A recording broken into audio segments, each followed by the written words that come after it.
life, every day, late at night, not okay. All I want, and I pray. Showbiz Kachika TV. Hello mga kachika! Talaga namang tuwang-tuwa nga ang mga netizens, lalong-lalo na nga ang mga fans na sumusubaybay nga sa love story ng Dominsu na sila Dominic Roque at Sue Ramirez dahil nasa ibang level na nga ang kanilang relasyon. Kumakalat nga ngayon sa social media ang kanilang mga pictures kung saan nga meet the parents na nga ang kanilang ganap. Nakilala na nga at pinakilala na nga ni Dominic Roque si Sue Ramirez sa kanyang mga magulang na talaga namang ikinakilig nga ng kanilang mga fans.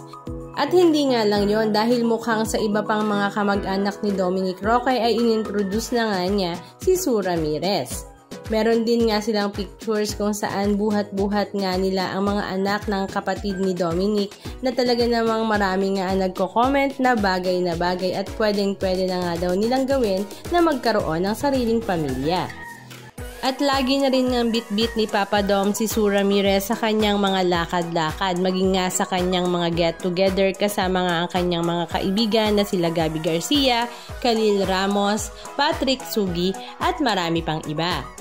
Pero ang kinakiligan nga ng lahat ay nang sabay nga silang rumampa sa red carpet ng ABS-CBN Ball na ginanap nga sa Soleil Resort noong April 4, 2025. Bagay na bagay nga daw ang dalawa.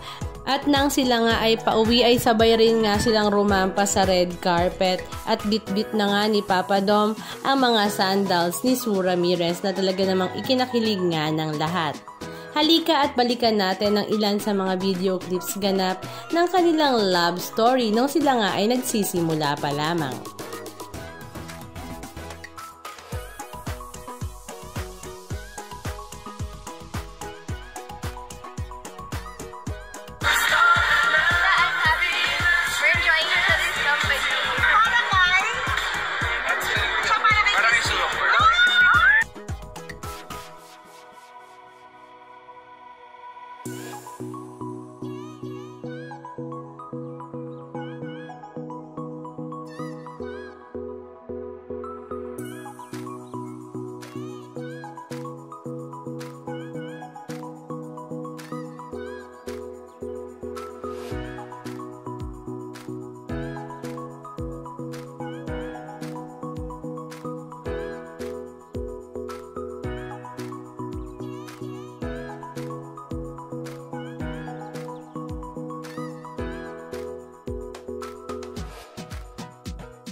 Anong masasabi nyo mga kachika? Just comment down below.